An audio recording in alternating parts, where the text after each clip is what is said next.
Isso é muito interessante também. Tem um psicanalista chamado Wilfred Bion, né, um inglês, que diz uma coisa muito interessante. Ele diz assim: se você escuta um paciente chegando na tua sala e você sente que ele falou a mesma coisa que ele falou da última vez, você, psicólogo, psicanalista, está alucinando.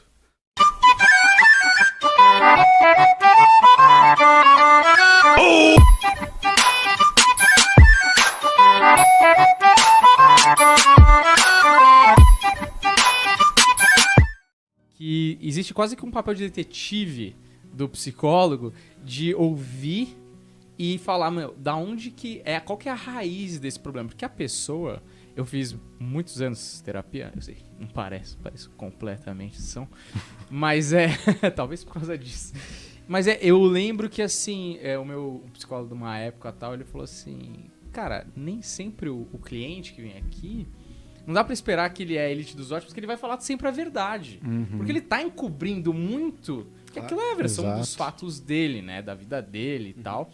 E você tem que também poder conseguir ler através disso, né? E chegar a um ponto... Talvez seja a coisa mais difícil, assim, do psicólogo, mas também mais legal, assim, imagino, porque é um trabalho de detetive da mente. Ou eu tô falando uma groselha completamente absurda. Super interessante. Não é groselha, não. Você, inclusive, viveu isso, né, na sua terapia, imagino. Eu acho que, para começar essa resposta, essa coisa de generalizações no campo da psicologia é uma das maiores armadilhas, né? Acho que foi ano passado, eu dei uma entrevista para GQ, falando sobre o Kanye West, no momento em que ele, enfim, tem um tipo de disparate bipolar, não é? E começa, enfim, a manifestar algumas coisas, queria se candidatar, me parece, nessa época, essas histórias, né? E tomei um super cuidado na entrevista de não dar qualquer tipo de atestado de bipolaridade para ele.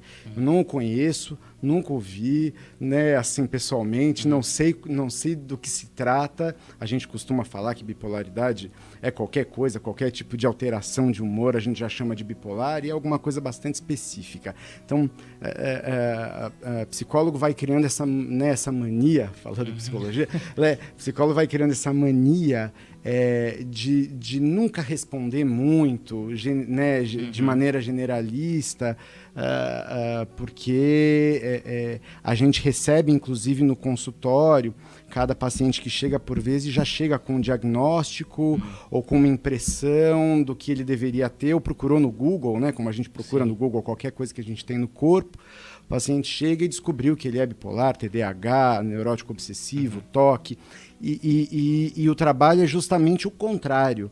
É desfazer essa ideia acachapante, assim, dura de um sintoma e escutar o que o sujeito tem para contar sobre a vida dele, né, sobre a história, daí que eu brinquei, né, sobre a barba, ou sobre crimes e desejos criminosos e medos, e daí por diante. Já esqueci a sua pergunta, na verdade, mas não, era por aí, né? Detetive da mente. Exato. Claro, detetive da mente. Acho que sim, acho que o trabalho é esse, e para mim, pelo menos, essa é a coisa mais fascinante do trabalho do psicanalista, do psicólogo em geral, mas eu acho que principalmente, né, vou puxar a sardinha para o meu lado, da psicanálise, que é de você... Claro, você nunca sabe, né, se um analisando está falando factualmente o que aconteceu com ele, ou se ele, né, um paciente, um analisando, né, se ele está falando factualmente o que aconteceu com ele, ou se ele está contando uma versão de fantasia, né, de imaginação, ou alguma coisa, enfim, dessa ordem, né? Então, o nosso interesse nunca é pelo fato em si, né? Pelo fato, se isso aconteceu ou não. Se você está escutando um paciente no consultório e a sua pergunta é se ele está falando a verdade ou não, a sua escuta, enquanto psicanalista, está equivocada. Porque não importa muito se é verdade ou não, no sentido dos fatos, quer dizer, se o sujeito viu o diabo antes de chegar no seu consultório lá, né, no térreo, ou não viu, né, mas sim quais os processos de pensamento, quer dizer, né? O que é o diabo, o que o diabo disse para ele, o que ele disse de volta para o diabo, como ele se sentiu. A gente, né? Então, esse trabalho detetivesco é de burlar sempre o toque, o TDAH, o bipolar e o diabo, e vasculhar quais são as associações e os pensamentos por debaixo disso para entender como funciona o processo de pensamento de alguém, né? E isso é fascinante, isso é muito legal, isso é bem divertido. Importante para falar, nós dois somos dois cabaços que não entendemos nada de psicanálise, então a gente vai cometer gafes aqui e você vai conduzindo a gente. Tá ótimo. Mas porque aí você falou, né? Eu acho interessante a psicanálise porque, assim como o Daniel falou, realmente as pessoas vão para um consultório de psicologia ou de qualquer, até da psicanálise também, dando a sua versão dos fatos, sempre.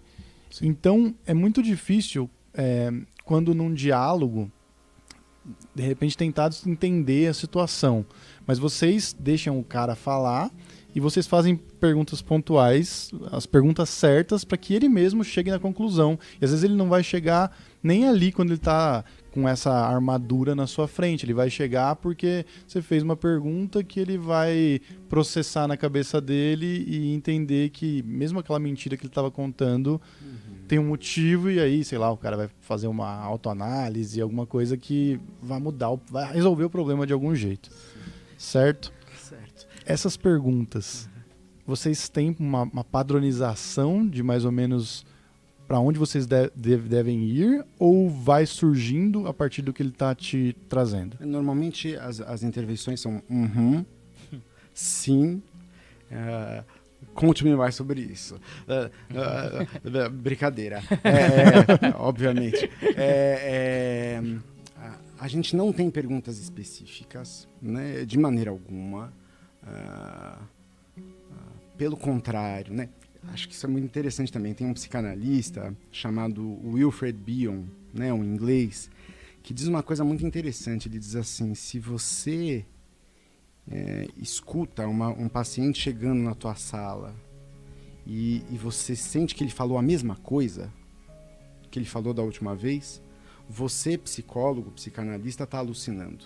Porque nunca é a mesma coisa. É um outro sujeito, outro dia, pode ser a mesma pessoa, digamos assim, mas num outro dia, falando sobre uma nova experiência, que pode soar como uma repetição, mas já não é, né? Que dispositivos que o psicanalista tem, principalmente na clínica, para driblar isso que vocês estão chamando, por exemplo, da mentira ou de um tipo de auto-engano, vamos dizer assim, né? Quando alguém não percebe alguma coisa que está fazendo, por exemplo, está sendo truculento, grosseiro e não percebe, ou né, repetindo um tipo de abandono e não percebe, né? A primeira coisa que a gente tem a nosso favor na clínica é a repetição. Você encontra o sujeito várias vezes. Então você escuta, né, por vezes alguma coisa diferente a cada vez, mas alguns elementos aos poucos, né, vão se concatenando, né? Então, de repente você escuta uma história lá, né, de que alguém sente que é sempre assim, sempre acabo abandonado ou abandonada. Pois bem, aí passa-se mais 6 meses, brota um sonho de abandono.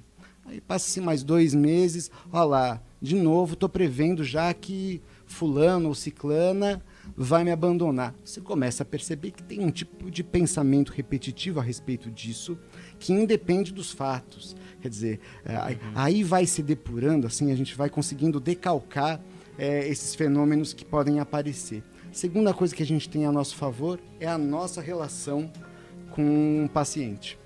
Normalmente, Freud, né? Isso é Freud, né? Um texto chamado Além do Princípio do Prazer.